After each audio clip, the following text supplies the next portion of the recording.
On the morning of 14 जुलाई 1789, 14 जुलाई 1789 की सुबह France के एक शहर पेरिस में आतंक का माहौल था। हुआ ये कि किसी ने अपनी तरफ से बनाकर एक अफवाह जनता में फैला दी कि फ्रांस का राजा फ्रांस की जनता पर गोलियां चलवाने का आदेश देने वाला है और वह अपने सैनिकों से जनता को मरवाना चाहता है। दोस्तों, यह खबर पेट्रोल में लगी हुई आग की तरह पूरे के पूरे फ्रांस में फैल गई। इस खबर को लेकर जनता में डर का माहौल बना हुआ था। लोगों ने सोचा कि यार ऐसे मरने से अच्छा है कि कुछ करके मरा जाए। इसलिए फ्रांस के लोगों ने एक जन सेना बनाने का निर्णय लिया, जिसमें लगभग 7,000 व्यक्ति और महिलाएं टाउन हॉल के सामने इकट्ठे हो गए और सभी लोग आपस में डिस्कस करने लगे कि अगर हमें राजा के अगेंस्ट खड़े होकर विद्रोह करना है तो उसके लिए हमें हथियारों की जरूरत पड़ेगी। तो कुछ लोगों ने कहा क्यों ना सरकारी भवनों में रखे हुए हथियारों को जबरदस्ती लूट लेते हैं, और लोगों ने यही किया। सबसे पहले उन्होंने कई लोगों की तादाद में मिलकर बास्तील किले की जेल को तोड़ दिया, जिसमें उन्हें भारी मात्रा में गोला बारूद मिलने की संभावना थी। बास्तील जेल का जो कमांडर था वो हथियारों की इस लड़ाई में मारा गया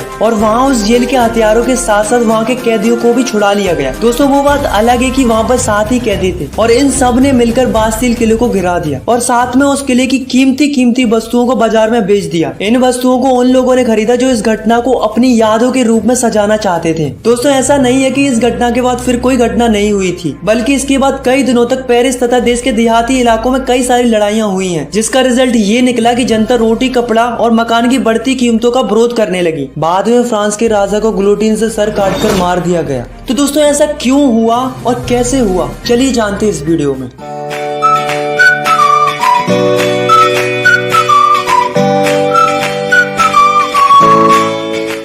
तो दोस्तों, इसे जानने के लिए हमें जाना पड़ेगा 18वीं सदी में। तो दोस्तों, चलते हैं France society during the late 18th century. तो दोस्तों, ये बात है 1774 की, जब बूर्बो राजवंश का लुईस 16 नामक राजा राजगद्दी पर बैठा। जब उसकी उम्र मात्र 20 वर्ष की थी, उसका विवाह ऑस्ट्रेलिया की राजकुमारी मैरी एंटोनिएट से करवा दिया गया। बहुत दिनों से युद्धों के कारण उसके महल का खजाना खाली पड़ा हुआ था और बर्सेल के महल की शान शौकत बनाए रखने के लिए राजा को पैसे की जरूरत तो थी। और लुईस 16 के शासन काल में ब्रिटेन से अमेरिका की 13 कॉलोनीज को छुड़ाने के लिए मदद की थी, जिसके कारण फ्रांस के ऊपर 1 बिलियन लिब्रे से भी अधिक कर्ज हो चुका था और 2 बिलियन लिब्रों का कर्ज पहले से था। अब जो कर्जदार थे वो राजा से 10% इंटरेस्ट के साथ मांग करने लगे। इधर राजा के सामने कर्ज की चिंता, ऊपर से सेना का खर्च, राज दरबार का खर्च, सरकारी कार्यालयों का खर्च, विद्यालयों को चलाने का खर्च, इन सब की चिंताएं फ्रांस के राजा को सताने लगी। तो जो फ्रांस का राजा था लुईस 16, उसने क्या किया कि जो फ्रांस के लोगों के ऊपर टैक्स बढ़ा दिया। तो दोस्तों, 18th सेंचुरी में फ्रांस 3 स्टेट्स में बटा हुआ था। पहला स्टेट था क्लर्जी, मतलब वो लोग जो चर्च में काम करते थे। दूसरा स्टेट था नोबेलिटी, मतलब जिसमें राजा और राजा का परिवार आता था। और थर्ड था जिसमें बचे हुए सारे लोग आते थे, जैसे कि जो बड़े बड़े बिजनेसमैन थे, मर्चेंट्स थे, लॉयर थे, किसान थे, मजदूर थे। इस तरीके के लोग थर्ड स्टेट में आते थे। फ्रांस की पूरी जनसंख्या में से 90% किसान थे। तो इसका मतलब ये मत समझना कि इनके पास सबसे ज्यादा जमीन थी, बल्कि ये तो नाम के ही किसान थे। 60% जमीन तो फर्स्ट और सेकंड स्टेट के लोगों के पास थी, और जो थर्ड स्टेट था उसमें कुछ ही लोगों के पास जमीन होती थी जो कि काफी ज्यादा अमीर होते थे। अब दोस्तों, जो पहले और दूसरे स्टेट के लोग थे वो चैन से जी रहे थे, क्योंकि उन्हें कोई भी टैक्स पे नहीं करना पड़ता था। और दूसरी तरफ थर्ड स्टेट के लोगों को सारे के सारे टैक्सेस भरने पड़ते थे,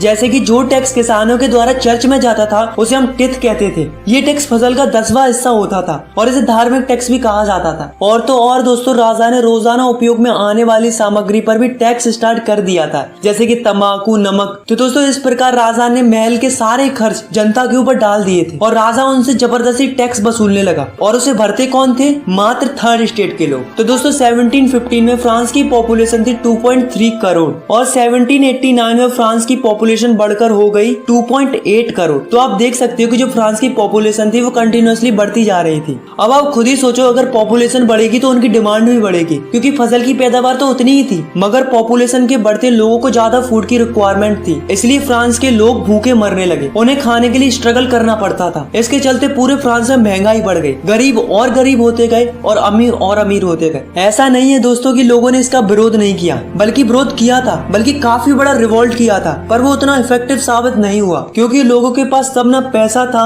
और ना ही लोगों के पास एजुकेशन थी। ऐसे में उनकी बात सुनने वाला कोई नहीं था। अब जैसे जैसे समय निकलता जा रहा था, लोगों की इनकम बढ़ती जा रही थी, लोग एजुकेट होते जा रहे थे, उन्हें नए नए आइडियाज आने लगे लगे, तब लोगों को रियलाइज होने लगा कि हमारे साथ तो ये गलत हो रहा है। अब जो एजुकेटेड लोग थे उनका मानना ये था कि लोगों को अधिकार उनके जन्म से नहीं बल्कि उनकी समाज में क्या योग्यता है इस आधार पर मिलने चाहिए। ऐसे जॉन लॉकी और जॉन जाक रूसो नाम के दो फिलोसोफर थे। इनका भी यही मानना ये था कि एक ऐसी सोसाइटी होनी चाहिए जहाँ पर सबको फ्रीडम हो और सारे के सारे कानून सबके लिए बराबर होने चाहिए और गवर्नमेंट ऐसी होनी चाहिए जो जनता की बात सुने। इसके ऊपर जॉन लॉकी ने अपनी किताब टू ट्रीटाइज ऑफ गवर्नमेंट में भी मोनार्ची गवर्नमेंट का जम के विरोध किया था। अब दोस्तों टैक्स तो पहले से ही बढ़ा हुआ था, ऊपर से महंगाई भी इतनी बढ़ गई थी कि लोगों को खाना भी नसीब नहीं हो रहा था। फिर क्या था दोस्तों, जनता राजा पर भड़क गई और यहीं से शुरू हुआ एक रिवॉल्यूशन। तो दोस्तों जैसा कि आप सभी को पता चल ही गया होगा कि लुई 16 का खजाना खाली हो चुका था, कर्जदारों की मांग बढ़ गई थी और उसको चुकाने के लिए राजा ने जनता पर टैक्स बढ़ा दिए थे। पर क्या आपको पता है कि प्राचीन राजतंत्र के अनुसार कोई भी फ्रांस का राजा अपनी मर्जी से टैक्स नहीं बढ़ा सकता था। इसके लिए उसे स्टेट जनरल की मीटिंग बुलाकर नए टैक्सों के प्रपोजल्स पर मंजूरी लेनी पड़ती थी। तो दोस्तों अब आप सोच रहे होंगे कि स्टेट जनरल क्या होती थी। तो दोस्तों स्टेट जनरल एक ऐसी पॉलिटिकल बॉडी थी जिसमें तीनों स्टेट अपने अपने स्टेट से रिप्रेजेंटेटिव भेजते थे, लेकिन केवल राजा ही तय करता था कि ये मीटिंग कब बुलाई जानी चाहिए। तो दोस्तों इसकी लास्ट मीटिंग 1614 में बुलाई गई थी, लेकिन फिर उसके बाद लुई 16 ने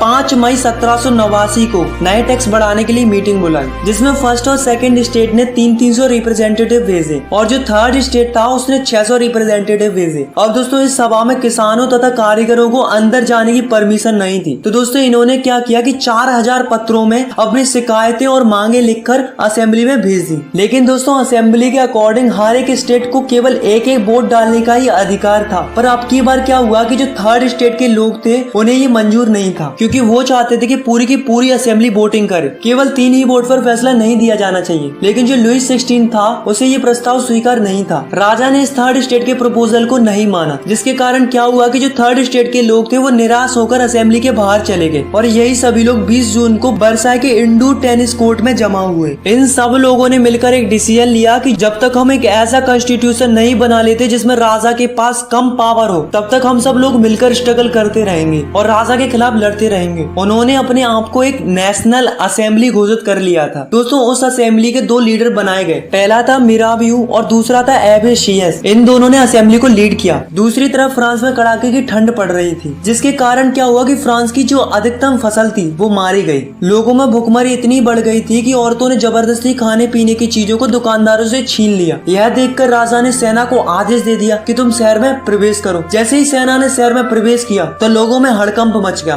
फिर क्या था दोस्तों, लोगों की भीड़ ने 14 जुलाई को बास्टील के किले पर धावा बोल दिया, क्योंकि गांव-गांव में अफवाह फैल रही थी कि राजा ने किसानों की फसलें बर्बाद करने के लिए बाहर से कुछ लोगों को बुलाया है। अब टैक्सों की आग तो पहले से लगी हुई थी, अब लगी हुई आग पर राजा की अफवाह ने पेट्रोल का काम और कर दिया, जिससे किसानों ने गाँव के सरकारी अन्य भंडारों को लूट लिया और साथ में टैक्सों से संबंधित डॉक्यूमेंट्सों को भी जला दिया। आखिर में विरोधी प्रजा की ताकत का अंदाजा लगाकर राजा ने नेशनल असेंबली को मान्यता दे दी। तो दोस्तों आपको तो पता है कि जो नेशनल असेंबली थी वो क्या चाहती थी कि राजा की पावर लिमिटेड कर दी जाए। तो फाइनली 4 अगस्त 1789 की रात को नेशनल असेंबली ने एक ऑर्डर पास किया, जिसमें फर्स्ट स्टेट के लोगों से कहा गया कि आप चर्च के नाम पर जो जमीन लिए हुए हैं उसे वापस कर दें और जो चर्च में फसल का 10वां हिस्सा टैक्स के रूप में दिया जाता था, यानी कि धार्मिक टैक्स टिथ को बंद कर दिया जाए। जिससे क्या हुआ कि गवर्नमेंट को 2 बिलियन लिब्रो का फायदा हुआ। अब धीरे धीरे नेशनल असेंबली ने 1791 में एक नया कॉन्स्टिट्यूशन तैयार कर लिया, जिसमें राजा की पावरों को लिमिटेड कर दिया था और साथ में गवर्नमेंट को 3 हिस्सों में बांट दिया।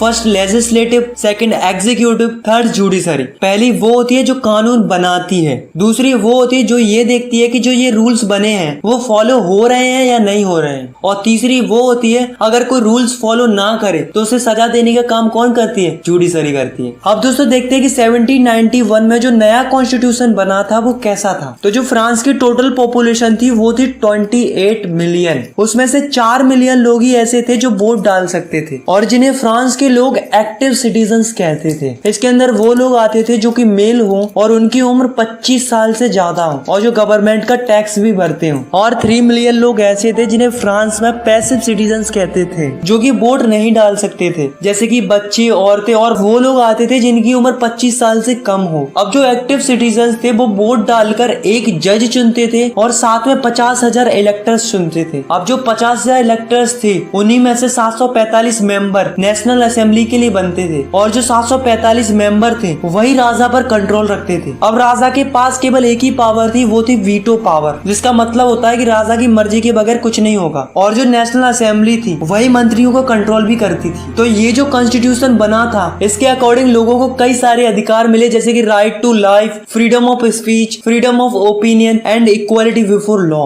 अब दोस्तों राजा ने हाँ तो कर दिया था कि वो कॉन्स्टिट्यूशन को मान रहा है, लेकिन वास्तव में वो नहीं चाहता था कि उसकी पावर कम हो। उसने अपने आसपास के देशों के साथ मिलकर सीक्रेट प्लान्स किए, लेकिन राजा और आसपास के देश कुछ कर पाते इससे पहले ही नेशनल असेंबली ने प्रूसिया और ऑस्ट्रेलिया के अगेंस्ट 1789 में वॉर डिक्लेयर कर दिया, जिससे फ्रांस के हजारों यंग मैन सेना के अंदर भर्ती होने लगे। सभी देशभक्ति के गीत गाने लगे। तो दोस्तों उस वॉर में काफी ज्यादा लोग मारे गए थे, उसके साथ साथ काफी ज्यादा मनी का भी लॉस हुआ था। तो दोस्तों 1791 में जो कॉन्स्टिट्यूशन बनाया गया था इसमें धनवानों को ज्यादा इम्पोर्टेंट माना गया था और जो गरीब थे, किसान थे, उनको कम महत्व दिया गया था। तो लोगों ने क्या किया, अपनी आवाज सुनाने के लिए पॉलिटिकल क्लब्स बनाए। तो ये क्या होते हैं, तो ये वो होते हैं जिसमें अलग अलग विचारों के लोग अपनी अलग अलग बातों को बताते हैं ताकि उनकी बातों पर गवर्नमेंट ध्यान दे और उनकी बातें भी सुनी जाए। ऐसे ही एक क्लब था जिसका नाम था जोकोविन क्लब, जिसका लीडर था मैक्सिमिलियन रॉबेस्पियर। अब जो इस क्लब के लोग थे उनकी कुछ अलग ही प्रकार की ड्रेस थी। इस क्लब वाले लोगों को सुगुलत भी कहा जाता था। दोस्तों जब ब्रेड का प्राइस बढ़ने लगा तो महंगाई को देखकर इस क्लब वाले लोगों ने जैकोबिन क्लब में एक प्लान बनाया और एक ऐसी योजना बनाई कि राजा को महल में ही घुसकर राजा को बंदी बना लिया जाए। तो दोस्तों इन क्लब वालों ने क्या किया कि 10 अगस्त को टुलेरियस के महल में धावा बोल दिया, जिसमें राजा के कई सारे सैनिक मारे गए। बाद में राजा और राजा के परिवार के सदस्यों को जेल में डाल दिया गया, मतलब उन्हें बंदी बना लिया था।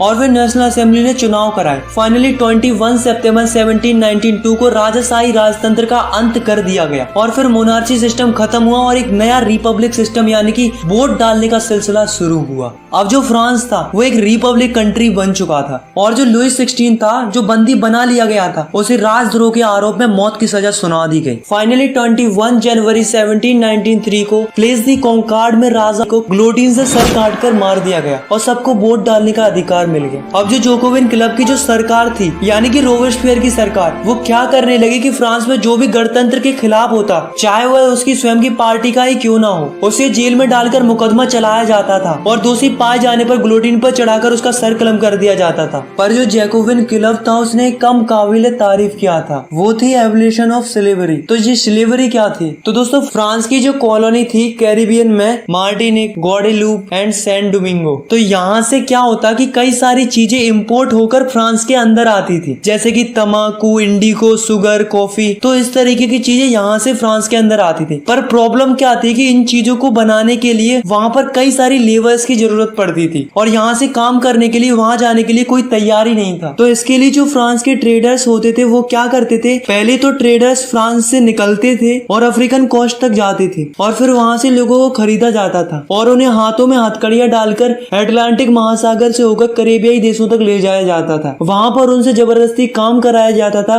फिर वहाँ से इंडिगो, तंबाकू, शुगर, कॉफी ये सब वापस फ्रांस में लाया जाता था। अब दोस्तों नेशनल असेंबली में ये बात तय हुई थी कि दास प्रथा को खत्म कर दिया जाए, पर यह नहीं हुआ। ऊपर से रोबेस्पियर सरकार ने चर्चों को बंद करवा दिया और उनकी जगह सरकारी दफ्तर और बैराक बनवा दिए गए। अब जो जोकोविन क्लब का जो लीडर था रोबेस्पियर, वो अपनी मनमर्जी करने लगा और लगातार देशों से मजदूरों को खरीदता और बेचने लगा और लगातार लोगों को खरीदा और बेचा जाने लगा। तो दोस्तों इसके साथ भी वही हुआ जो सबके साथ होता आया है। तो 1794 में उसे दोषी घोषित कर दिया गया और उसे गिरफ्तार करके ग्लोटिन पर चढ़ाकर उसका सर कलम कर दिया। और दोस्तों यहाँ से जैकोबिन क्लब का एंड हो गया। दोस्तों बास्तिल किले के इंसिडेंट के बाद 1789 की गर्मियों में एक महत्वपूर्ण कानून लागू हुआ था कि कोई भी बुक या न्यूज़पेपर या स्टेज परफॉर्मेंस, नाटक, सत्संग, जुलूस बिना राजा के अधिकारियों की परमिशन के बगैर नहीं किए जा सकते थे। पहले उनसे मंजूरी लेनी पड़ती थी। अब वो सेंसरशिप हटा दी गई थी। अब फ्रांस में सब लोग स्वतंत्र थे, वो कुछ भी छाप सकते थे, dance programme, song, stage programme, जुलूस कर सकते थे। अब उन्हें किसी की भी परमिशन लेने की कोई जरूरत नहीं थी। अब जो अमीर लोग थे उन्होंने गवर्नमेंट की पावर को अपने हाथ में ले ली। फिर उसके बाद एक नया कॉन्स्टिट्यूशन बना, फिर उसके अनुसार जिसके पास ज्यादा पैसा होगा वही वोट कर सकता था। इस कॉन्स्टिट्यूशन के अकॉर्डिंग 2 लेजिस्लेटिव काउंसिल बनाई गई। इन दोनों काउंसिल का काम था कि 5 मेंबर की बॉडी बनाना, यानी कि एक दूसरे में तकरार होने लगी, जिसका फायदा नेपोलियन बोनापार्ट ने उठाया। 1804 में फ्रांस का एक नया राजा बना जिसका नाम था नेपोलियन बोनापार्ट। नेपोलियन ने पहले तो यूरोप के लिए बहुत कुछ किया तो लोगों को लगा अच्छा है, लेकिन बाद में पता चला कि नेपोलियन तो बहुत ही क्रूअल किंग था। फाइनली 1815 में वाटरलू की लड़ाई में नेपोलियन हार गया। तो दोस्तों आपकी क्लास 9th में इतना ही है। अगर आपको ये वीडियो पसंद आई तो यार वीडियो को लाइक करो, चैनल को सब्सक्राइब करो और भी क्लास 9th की वीडियोस आगे देखने के लिए। अगर आपको कुछ भी डाउट है या फिर कुछ भी पूछना है तो आप मुझे नीचे कमेंट कर सकते हो, मैं आपके कमेंट का रिप्लाई देने की पूरी कोशिश करूंगा। Thanks for watching, take care, bye bye.